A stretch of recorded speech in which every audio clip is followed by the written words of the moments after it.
My name is Karen Ruiz, and I am from Visalia Adult School. And I'm going to talk to you today about how to integrate some of your trainings for once you're finished with your CALPRO training. So if you're finished with CALPRO and you've done a module, then you need to kind of figure out, okay, well, I've got all of these great ideas and I'm totally inspired and I want to do these great things in my class, but sometimes it gets a little overwhelming and you're not sure exactly what you're going to do, or you're not sure if you can put everything into your classroom or not. So you get kind of bogged down, and then a lot of times, to be honest, a lot of us, we tend to kind of forget about our classes and we kind of push it off to the side, and then we find it in that binder a little later and we say, oh, that was a really good class and I kind of forgot that I ever did that, and now is it too late for me to implement anything, or is it too late? Just as kind of some background, I'll let you know where I'm coming from with this. My background with CALPRO is I began as a third grade teacher, and so as a third grade teacher, I had all of this. I had my training, my multiple. But then when I came to the adult school, and I came to Visalia Adult School, I really kind of thought that I knew what I was doing as far as, I've been a teacher for a while and I had a lot of experience in a classroom. I figured, this would be easy for me to do. To the adult school, and I was teaching an evening class, and that seemed to go fine because I was doing a high school concurrent program, which was basically, as we looked at it, I wasn't so much a teacher as I was kind of the warden. So the students came in, they were all high school students in like 16, 17, 18 high school students. And, it was an easy class to do because they had independent study. They only had 8 weeks to do a semester's worth of work. And I had, I had control over them. That they could, if they were misbehaving, they were not allowed to continue in the class. And so it was, a very interesting situation because I had a lot of control and it was really easy to do. But then I was asked to do an ESL class, and when I started as an ESL teacher, I thought everything would be great and it would be easy and everything would be fine, but it was really, really hard because I really didn't have anything to, work with adults. I didn't know how to work with adults. I didn't know how to do that. And so I kind of fumbled around and I wasn't sure what to do, and, I found, okay, okay. I would say, let me see. I would try fixing, I'm gonna come in just a second, see if I can get the other mic to work. Hang on, folks. I can actually see you though, so hang on a sec. I'm gonna turn the phone off and the audio on my computer. Hang on one sec. Okay, can you hear me now? Okay. Is that better? Oh, yay. Hello, computer. Oh, yay. Hello, computer. I came into the ESL not knowing what to do, and then after that, I looked around and I tried to help. So I came into the ESL program, I wasn't really sure how to do it, and I started taking classes at CalPro. And so I've taken 5 different modules with CalPro. And then in addition to the CalPro modules, I've also taken a couple of the training of trainers. So I've been trained in 3 different modules. And what the training of trainers is, basically you come and they train you in the module just like we've been trained, and I trained a couple of you. Hi, Lana and Tony. I facilitate those modules then for CalPro. So not only am I seeing the module for the first time, but then they teach us how to train it and train other teachers. And so And every single time I go through, I have great big ideas, and then I get to my classroom, I'm like, I don't know how to do this. And I will tell you, even it happened even most recently last year with the IET, which is integrating education and technical skill or technology. Oh, Catherine's going to come in and tell me the right name for that. And so when we did that module, I had great ideas, and I was so excited to go turn my class into a vessel class. We were going to do vocational ESL training, and I got completely shut down by my site because it's not the time. It's really not the time for our site to look at something really big. And so for us, it was complicated and it was heartbreaking, but what I did is I learned to find ways to take what I've learned in my training and rework it and put it in my own classroom. And so today I'm going to show you some ideas and suggestions. I'm going to show you some things that I did in my own class, and what I've done in my class and how it looks, the training I've taken, examples from the training, and then what it looks like in my class. But most importantly, what I want you to get from this is just to kind of keep your eyes open as to how you can manipulate the material from our modules from CalPro and make them work to the best of your class and for your students and on your site, depending on your specific circumstances. I'm not going to give you, this isn't a how-to. For those of you that I've seen, Tony and Launa, whose names I see presently and that I can remember, and Cecilia, I am not going to be telling you exactly how to, hi Javier, monitor or, how to change your class that you just took with me, the Teaching Critical Thinking. I'm not going to show you how to do that class or that module in your class, but what I want you to do is just give you a variety of suggestions, and so then you can kind of go back, review and evaluate your own class and what you've learned and look at what you want to put then in your class and implement. It looks like we have quite a few of you that have done classes with CalPro before, so that's really cool. And then it looks like some of you have implemented a lot of what you know, and some of you kind of a little bit. And to be honest, I have done a lot of these programs with CalPro not as a facilitator, but as a participant. And I would say that I have, some of the stuff I really implemented, and some of it has just been kind of background information that I can use later, maybe at a later date when it best works for my site. So, Launa, did you have a question? Are you okay? Or are we just kind of saying hello? I just want to make sure. Okay, cool. Sometimes that's our, hey, how are you doing? And sometimes that's our, oh my gosh, I have a question. So it helps to kind of know. So we're good. Okay. So let's click in here. So today as our objectives, we're going to review some steps and things to consider when planning to introduce new CalPro strategies or programs as part of your own site's programs. So we're just going to look at, hang on, I'm looking at Cecilia. By the way, about the intro question, one of the biggest impacts is on my understanding of how much I use these teaching skills already. I usually find that I do a lot of it, which is calling it good teaching, and not realizing that I do what I do what the training is about. Okay, yeah, exactly. A lot of times you'll see stuff in our training, you'll say, hey, I already do that. And then because all of our materials and all of the things that CalPro provides for you, they're all research-based best practices.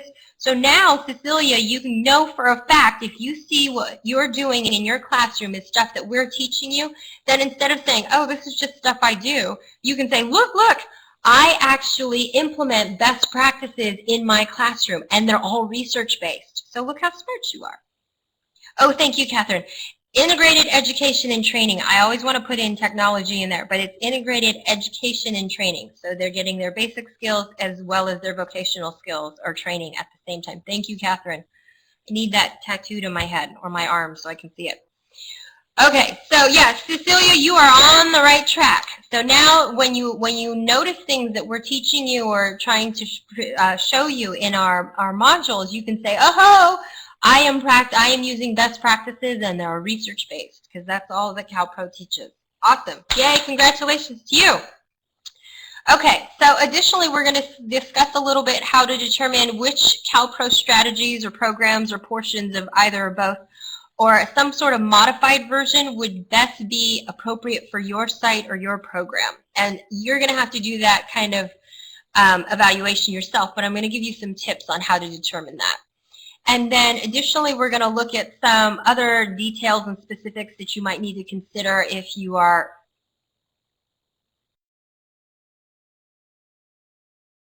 oops, hello. Okay. Things are flipping. Additional things that you might want to incorporate from your CalPro training and some extra things you might need to look at for that. Okay, so we're going to start with, and we're going to go through the 3 parts of introduction, implementation, and incorporation. So the introduction part is your presentation plan, how you're going to present your new ideas both to your administrators and then also to your students if you're starting in the middle of the year with some new plan. You're going to look at the application plan, and you're going to look at implementation. To implement everything that you saw in your CalPro module or just bits and pieces. And then the final piece is incorporation, so additional details that are necessary. Okay, so let's look at the first piece here.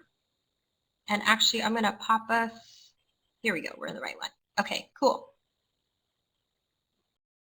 So I'm going to start with this first one here. This is our presentation plan, and it's split in half because if you are presenting something to your students in the middle of the school year, you'll need to consider that with them. So is it going to be administrators or students, or I'm sorry, if it's in the middle of the year, your student's going to need like an extra introduction. So when you look at your administrators, and we'll start that with that first part, if you're talking about implementing a new piece, you need to look at your program and determine what changes are going to be made in your program if you're going to implement a new CalPro piece from CalPro. And so if it's a big change, you're going to need to do a presentation to your administrators. If there are additional materials that are required, you're going to need to talk to your administrators. If you need additional materials, but you're not sure how much they cost, if someone's going to have to pay for them and it's not going to be you, then you need to talk to your administrator. If things are going to change a lot, so I don't know about you, but for me on-site, and I have worked on-site and off-site, on-site, I expect an administrator to walk into my room during every single class. And they walk in at all different times, but they kind of have a sense of what is going on. In fact, today, in the morning, my principal walked in with another gentleman from a different high school, and he was interested in our ABE Gateway program. And while he was on campus, she was walking him through all the other programs that we had available because he was new to the adult school and he'd never been there. So she walked him into my ESL class. It was around 8:45, and she knew exactly what we were doing. Oh, this is Teacher Karen's room. She is advanced ESL. It's 8:45. This stuff on the board, this is their daily oral review or daily language review. And so this is what they're doing. They work on their grammar in the morning. I realize it looks like it's from elementary school, and you may have seen this in an elementary school, but she is doing this to prepare her students for the next step, which is ABE, so they're prepared for GED.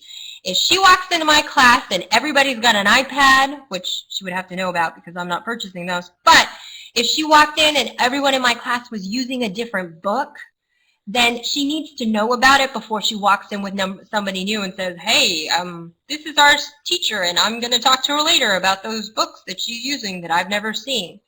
So if things are going to change a lot, you need to talk to your administrator and get some feedback from them. And then if you are going to make a presentation to your administrators, you need to have not only an idea of what you're going to do, but you also need to have reasons for your changes. Why are you going to do this? And your reason can't be, I love CalPro and I just came back from this really, really cool module and it was so inspiring and this is what I want to do. It needs to be, you know, you need to go give specific reasons. One of the greatest reasons you can say is, I went to this CALPRO training. CALPRO only utilizes within all of their modules research-based good practices, best teaching practices. And I saw these research-based best practices, and I'd like to implement them into my classroom. So if you're really gung-ho about this, if you can give specific reasons as to why, then your administrators will probably be more on board, and may even be more on board if additional materials need to be purchased. You also need to differentiate between what we're doing now and what I'd like to do, and again, give those reasons why. Okay? So, here is an example from CALPRO's Integrated Education and Training module, that are IET. And so just as a bit of, so we understand what it means, this is the U.S. Department of Education's explanation of what an IET, or Integrated Education and Training program, would look like. So it includes occupational skills along with their educational skills. So they're getting any sort of adult education services, be it ESL or GED, high school diploma, at the same time that they're getting their vocational training. One of the original writers of this program, he's from down south, I believe San Diego, and he did this with shipbuilding. So he had his students, who I believe were in an ABE class, and at the same time they were learning shipbuilding, and so they would have their certification for that when they were finished, and additionally were working on their GEDs. But then all of their materials were based on that shipbuilding, so the math, the reading, comprehension, etc. was all in that. So it's that whole Pathways program. Okay, so at my site, this was not an option. I was not going to be able to do some sort of huge, big shipbuilding program. I wasn't going to be able to do some great, nursing program or what have you. But to me, the basics, and I'm going to go back to this again, it's education and training. And to me, I always want to call it technology, because for me, training is technology in the 21st century. So I always look at training as technology. So for me, I came and presented this module to my staff or to my administrators, and I said I would love to do this with computers, and we do like an ESL computer. And they said, we don't have enough students, we don't have the means for it, we don't have the teachers for it right now, this isn't going to work.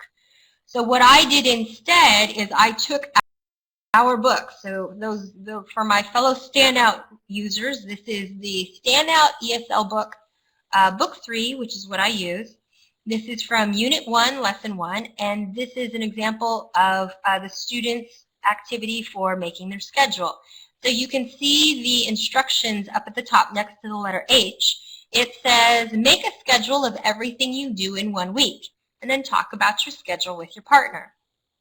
So what I did with my students, instead of getting out the rulers and handing out the unlined paper, I said, okay guys, we're going to talk about schedules. We're going to talk about how we're going to make one. Here's a photocopy of this activity. We're going to fill in all the information.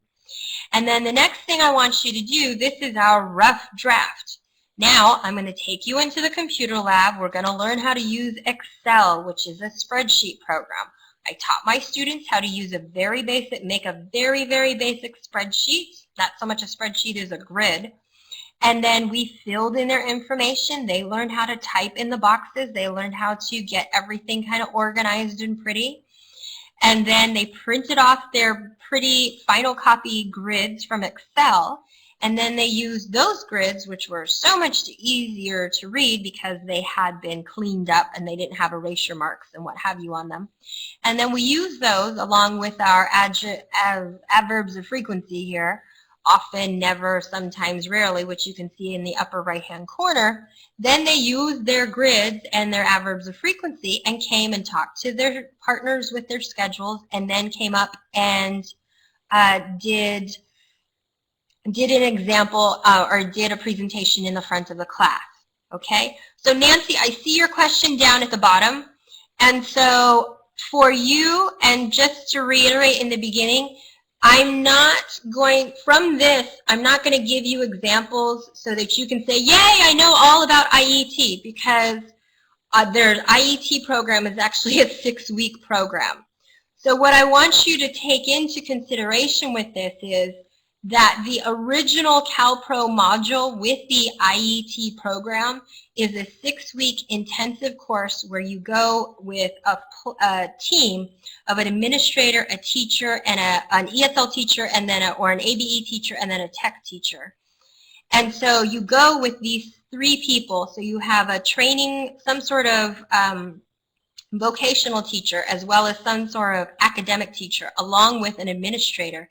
You come together and you actually draw up an action plan for an entire program. So what this is my version of, I can't come up with an action plan for an entire program, but this is how I took the essence of the IET module and manipulated it and worked it so it worked on my class. Okay? And so that's kind of the way, and that's the whole thing with this whole program, Nancy, is that, and for everybody else, we want you to really look at your CalPro program, and if you don't have access to computers, well then maybe if you are interested, you have completed the IET module, and you are interested in some way implementing some sort of training onto your site, then you need to look at what materials you have available to you, what sort of CTE, technical skills you could pass on to your students, and how best you could pass that on to them, and which skills they're interested in learning. It could be as simple as, I have a lot of students that are interested in, becoming waitresses. Okay, so if you're interested in becoming waitresses, let's bring in waitresses to talk about it. Let's look at ways of integrating that into our ESL class or our ABE class. It's just really about how can you get the essence of that training to work for you with the materials and the means that you have. Okay? And so for me, this worked for me. I found a way to implement some sort of a technical training thing with my students in their ESL class. Okay? Here's another thing. Additionally, we had some other activities, and you can see that this is from my ESL class. This is our Book 3, Unit 4 project at the end of the Unit 4. And you can see through here there are a variety of different activities that are all with the internet or with Excel. And so this was just a way for me to implement with our standout and with my core curriculum the additional technology training and skills into that. So it's that taking that essence and then making it work for you. Does that help, Nancy? Is that okay? Okay, cool. Okie doke. So let's pop over here. So if you think that, and here's just the example. So I want you to think about this. Let's say that you have completed the CalPro Integrated Education and Training module, and you have worked with your site administrator and another educator, and you have come together and drawn up an action plan. Okay? But you look at the action plan with your site administrator and they say, look, we don't have the means to do that right now. We don't really have the means to do it. It's a great idea, but right now we don't have the funds for it. We don't have the resources for it. So what I want you to do then in this pod, can you think of an occupational skill that you could easily introduce into your class that wouldn't require huge changes in your class or in your teaching strategy? Can you think of some just a simple occupational skill that would be easy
Oh my goodness, these are so good. So any sort of computer skills, those are amazing. Role playing for customer service, that's so easy for you to do. Receptionist is a really good idea. ESL through the cell phone, look at OTAN, they have a lot of classes on that. That's a good deal also. Creating a basic resume on the computer, awesome. Explaining the need for an absence is good. All of these things. Javier, I have to preface and say, my students the other day asked me what the past tense of Google was.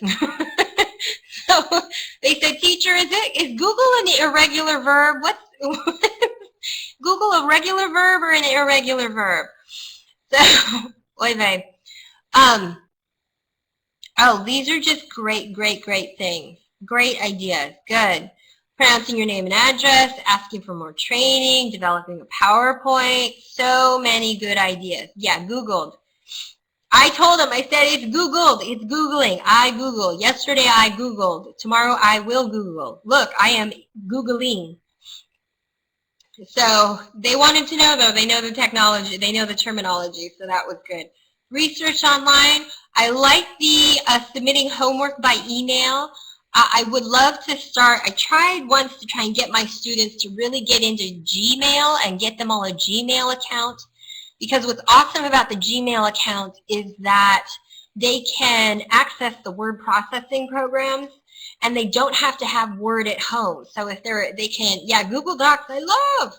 So if they need to, make up a form or write a letter or what have you, if they have a Gmail account, there's a word processing system there, which is just so great for our students because the Microsoft Office is a fortune.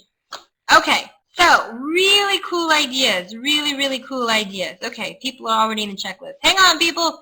Hang on the checklist. That's actually for the next thing. Hang on. Okay, here, let's pop over here. So that's the introduction part for the teachers, or I'm sorry, for the administrators. Here on the other side, this is for your students. So again, you're going to ask the question, what are the changes? If you're introducing something new for your students, then how is it going to change things for your students? Now, if you introduce something in the middle of the school year, it might change their routine. And so you might need to take a couple days to show them how it's done, particularly with ESL students. If there's a lot of vocabulary that's involved or if there's speaking that's involved, then it might take a couple weeks. If it's something that, it's just like, here's this new checklist we're going to use instead of the old checklist, then it's not going to take a lot of introduction time and you're not going to need to worry about it. But you need to look at some ideas with a presentation. So if it needs a presentation, again, you want to tell your students, why are we changing things? We have adult students and they kind of want to know what the change is for. The GED is changing. They all want to know why. Teacher, why is the GED changing? Why do I have to use a computer? I don't like computers. Why can't I use a pencil? I want to use a pencil. And so it's good to give them the reasons for the changes. It's good to let them know what's kind of going on, okay? So here's an example of a modification. This was from CALPRO's module, Optimizing ESL Instructional Planning, Management, Monitoring, and Reflection. You'll notice in this module, this is for ESL planning. And I manipulated this for a non-ESL class. This was for my high school concurrent forum class. Our high school concurrent forum uses the book Modern World History. They have to read 8 chapters for history semester A and 8 chapters for semester B. Now in that class I had anywhere between 8 and 12 different subjects being utilized or taking. I had students in 8 to 12 different subjects at any given time. So it was a lot to have to, shuffle the papers for the world history semesters, for the U.S. history semesters, for econ, civics, for health science. What did I do? Health science, life science, earth science, for, there's something else. Oh, and all the Englishes, English 1A and 2A, et cetera, et cetera, et cetera. So it was a lot to try and juggle. And so for me, it was easiest to find a way to have the instructions in some sort of a sheet or a checklist that my students could just follow along and copy. And so these were the very specific directions for PROLOGUE, the PROLOGUE, which was the first unit that the students had to do in World History A. And it looks kind of redundant and it looks a little ridiculous. Read pages 5 to 11 in the Modern World History textbook. The students only used one textbook. But we tried the checklist without putting the book name in there, and then the students didn't know what book to read. So it just kind of helped to put it down as specifically as possible with the most amount of detail as possible so not as to confuse them. And so we gave very specific details. At the end of this check sheet, and you can't see it here, I wanted you to see the verbiage, but at the bottom it said, now you have finished all of the parts for this unit. Please turn your packet and your book into your teacher. Now you will get a test. When you're finished with the test, give it back to your teacher and you will get your new book and your new packet. So it's very specific, but it made my life easier. This is a checklist. I got the idea from the checklist for the ESL module from CALPRO, which said students should be able to monitor their work and their progression through the class. So this was a way for them to monitor their work. How much work did you do? And I told my students, hey, we've got 8 weeks, you've got 8 units. You should be done with everything on this checklist in 3 days. And if you're not, you're going to fall behind. And if you fall behind, you won't take the final. You don't take the final, you're not finished with everything, you don't get a grade, and you were here for 8 weeks in the evening for nothing.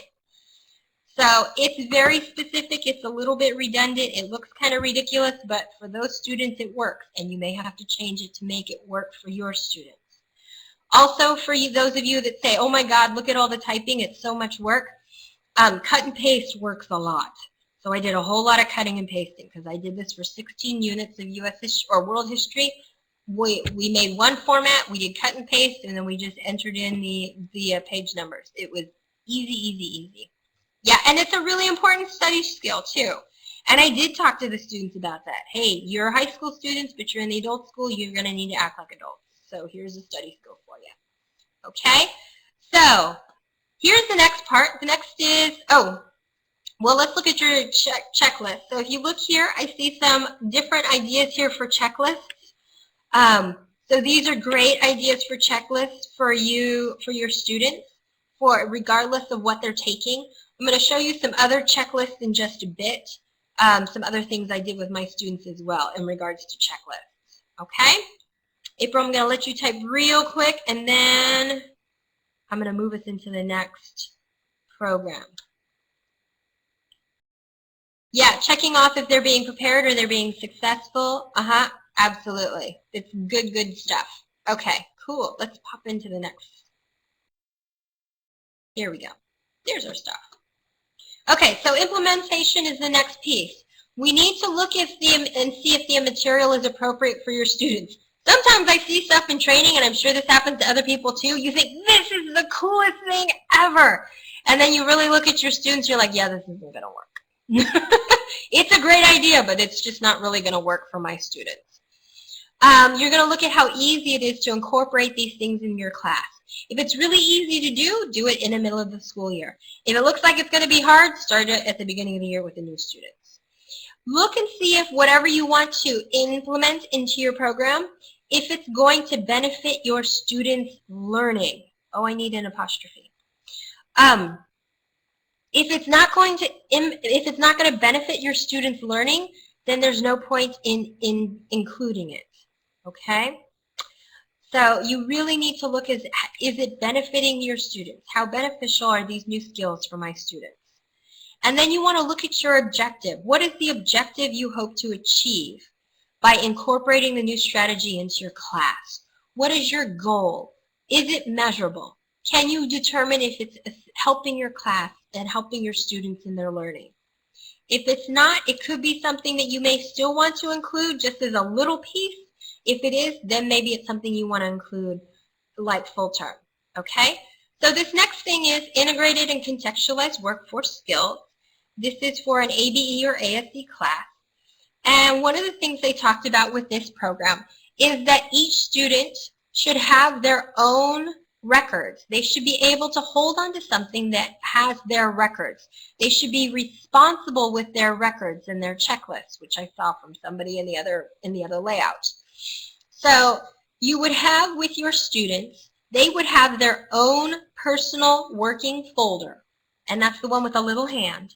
And so your student would have in there their profile intake sheet, maybe their CASA scores, maybe we use Standout, we use Exam View, so they would have Exam View scores in there. They would have any additional checklists in there, any papers and stuff. So they would hold on to that. That's their personal working folder, kind of like a portfolio.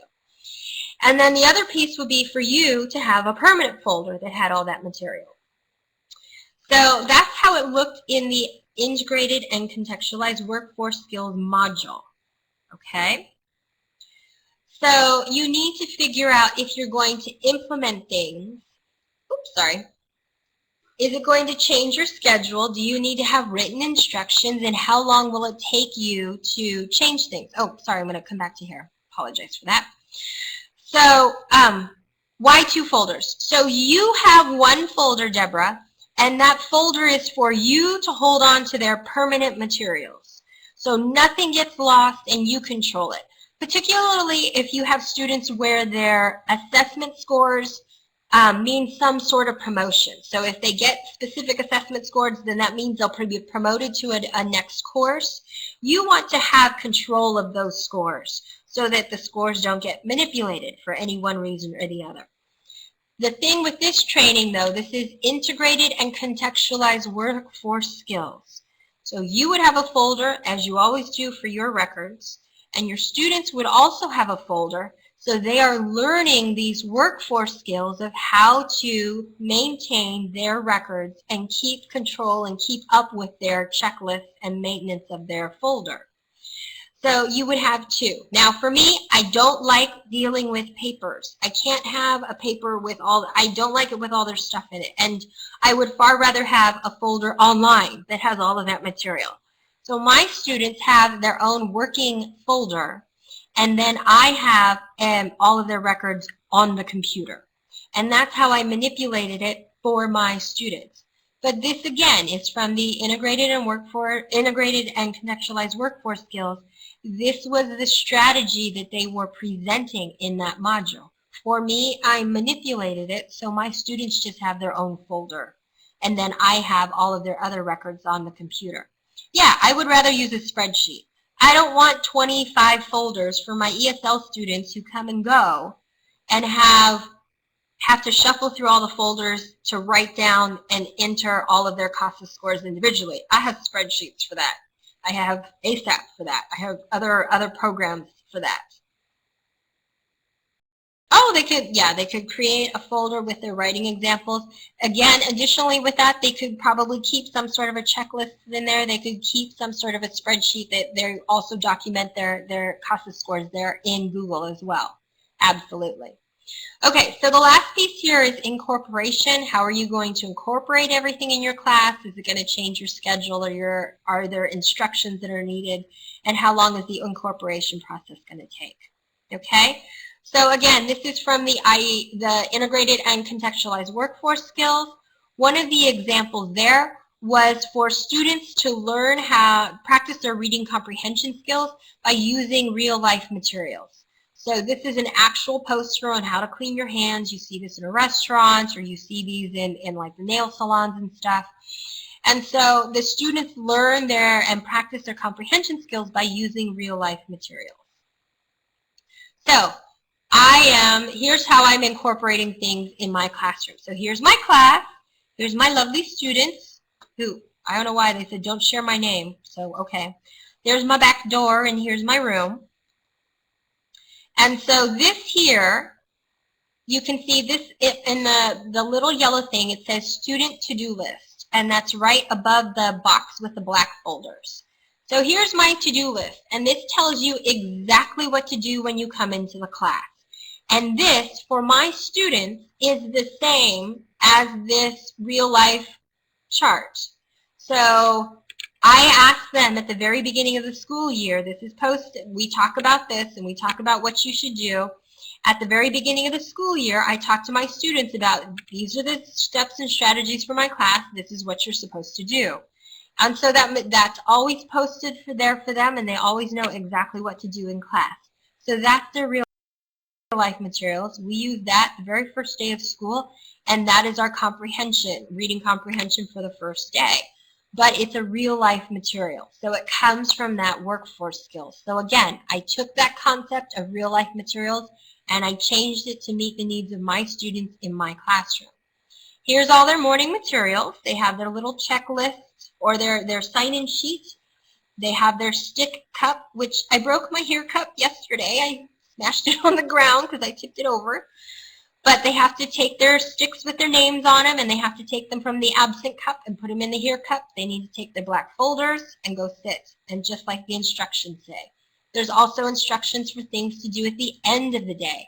And I refer my students to this sheet at least once a week, because they say, teacher, I want to learn more English. I say, okay, go read the sign on the wall. What does it say you're supposed to do? And again, that's that reading comprehension from the workforce skills. In my students' black folders, this is their checklist for standouts. So these are all of the units in the standout book on the left and all of the activities for the grammar challenge book on the right. And so as we go through, they put the dates on. If they weren't here a day, they leave that blank, and then they can go back and say, hey, I missed like 4 days of class. It's like, oh yeah. Well, why do you think you only scored a 60% on your test? Oh, well, I missed 4 days of class. Okay, well, okay. So what do we think we need to work on? So again, that's incorporating those workforce skills into my class and making it work for me. Because this folder thing, it didn't really work for me. They do have a way for them to check off their CASAS list, but they also have some checklists as well. Okay? Additionally, this is also from the Integrated and Contextualized Workforce Skills. These are classroom jobs. And so I use these jobs. Some of them were examples from the class or from the actual CALPRO module. And so the one on the left that says Materials Module or Materials Manager, that's from the actual CALPRO module. But the other ones are mine that I made up. So in the CALPRO module, Integrated and Contextualized Workforce Skills, you assign jobs to your students for a week. And so there were a lot of jobs in there that didn't work for me. So I found a way to make the jobs work for me. I added this one because we had issue with cell phones going off. So I made sure that my students worked with cell phones. So in Integrated and Contextualized Workforce Skills, the student jobs strategy is for your students to be able to have the opportunity to practice their language. So if you look here, the duties are this. You have to remind students to turn their phones off by making an announcement 10 minutes after class starts. And if the cell phone rings during class, you need to politely remind students that it's distracting instead of saying, hey, shut your phone off. So they're going to learn that proper language. And so the cell phone monitor for the week, every single day at 8:10 in the morning, needs to say, excuse me, I have an announcement. Would you please turn your cell phone to vibrate or turn it off? And then anytime a phone goes off, that same person needs to make an announcement again. I'm sorry, it's very distracting to hear your cell phone. Can you please turn it to vibrate? And so they're practicing that language. So that's what the module had you do. Actually, I think this one was from the module. This one is mine that I made up for my class that I had off-site. So I had an off-site ESL class in this cute little classroom in this little farming community, farm laboring community. And all of my students would walk to school. And I noticed that the students would not come in December or January and parts of February. I lost them for about 8 weeks. And I would ask them when they come back, well, where did you guys go? And I said, are you all working? Are you working in the packing houses? And they said, no, teacher, it's cold. And we don't want to walk to school in the cold, in the rain. I said, guys, you're walking your kids to school. Why don't you stay in class instead of walking home? And they said, well, it's so cold, and we're cold. I said, how about if I bring a coffee pot? You sit in my room, and you drink hot coffee, and you stay for class. They said, oh, okay. And it was an illegal coffee pot because we got a mandate down from the district that said, no extra electrical appliances. So no coffee pots, no refrigerators, no microwaves.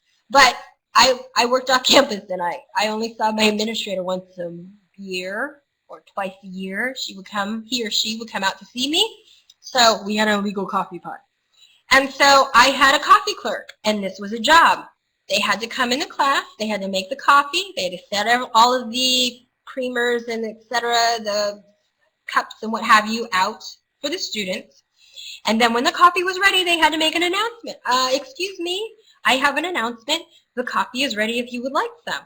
And then when we were running low on supplies, they would need to make an announcement again. And my students were so cute because they loved the coffee cup or the coffee maker so much. Originally, the plan was for the student to come and tell me that we needed more supplies so I could purchase them, because I was purchasing more coffee than I was getting paid, but it was all good. Then one of the students said, "Teacher, we need to make this announcement to the class so we can take turns bringing in the supplies so you don't have to pay for it all," which was lovely, lovely to have my students volunteer to do that. So yes, it was purposeful rebellion, and in the end term, I mean, it was rebellious, but hey, I got my students to come back to school. So it was kind of a good thing. So this is, again, you try to find ways to make it work for your students. Did I really need to tell my principal that I had a coffee pot? No, because I probably could have. Perhaps I should have. We'll work on our modals. I could have, perhaps I should have, but every single day when we were getting ready to go, my coffee clerk would pull out the coffee pot, unplug it, and stick it in a cupboard. So we knew that we were never going to start a fire with an empty, dry coffee pot that was on. And we weren't using a lot of electricity, so in the end, they kind of thought it was, yeah, it was a little rebellious, but it was for a good purpose and a good cause. Okay. So those are my examples from here. Again, it's figure out what works for you and take what's in our modules, look at the essence of what we're trying to relay and CalPro is trying to relay, and then see how it best suits your students in your classroom. Okay? So I've gone through the whole piece. We have 5 minutes, so I'm going to pop in here real quick. Here we go. So in the chat pod below, that most closely defines your teaching context, or where you teach or whom you teach. Tell us briefly who you teach. Tell us briefly a skill or strategy or some new idea that you gained from your most recent professional learning experience. Not today, but another CalPro or OLCHAN class. And talk about what you would like to implement in your class from that training, and talk about, just give us an idea of how you might do that, just very quickly. If you are not an ESL, ABE, ASC, or CTE teacher, we also have another section for other on the right. Oh, and Catherine's got a note that's coming up on the bottom.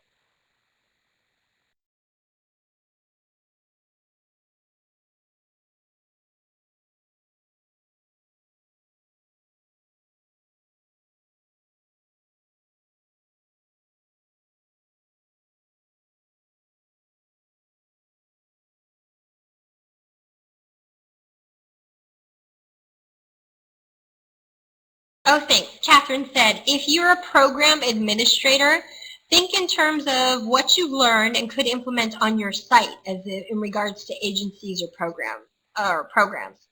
So as an example, if you attended the Administrators Forum webinar, then think about something that you might implement on your site, and then you can put that in the other section, which is the 4th one from the left.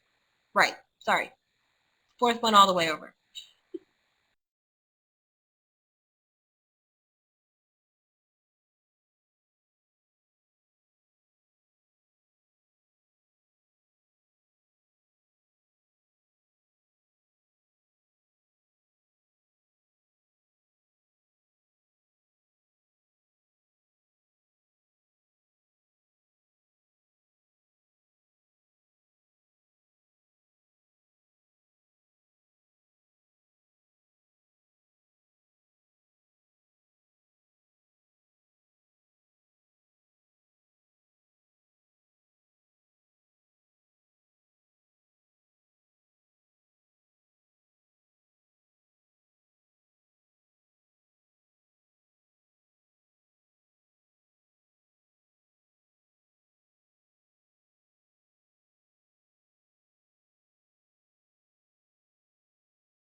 Okay, these look like some really good ideas, and Catherine has already sent me the hey, don't erase these so we can look at them more closely, so very cool.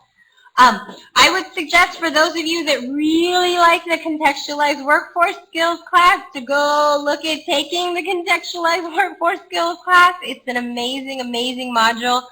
I don't think that I don't think we offer it anymore this year, unfortunately, but we will certainly offer it again next year. It's an amazing program. They start with the Contextualized Workforce Skills. You come together for the first sessions, and then the second sessions you're separated either at ABE, ASC, or ESL. And so, bye, Rebecca. Thanks for coming. So they're really great programs. They have so many great ideas. I use a lot of them in my classroom, so it's really, really good. Personal journals is a great idea. I've seen a lot of journal things, so to be using those and using those correctly in your class is really, really good. Checking off with checklists is great. Cecilia, which class were you talking about? Oh, I was about how to use the critical thinking skills. Yeah, I would say with the critical thinking skills, we've talked about this before. Yeah, and you have been convinced. Yay, we did our job. I was reading the top. I was like, oh no, and now yay, okay, good. Yay, we made a believer, Catherine. Super. So everything looks really good. I'm so glad that you got things out of this class and out of your other programs, that hopefully you can use these to better your class, or as our lovely friend in the beginning said, who I can't really remember, a lot of these things we already do because you guys are best teachers with best practices. So now you know how to manipulate them and kind of make them go one step further in your class. So amazing, amazing things and amazing feedback, which I'm going to glean some information from my own class.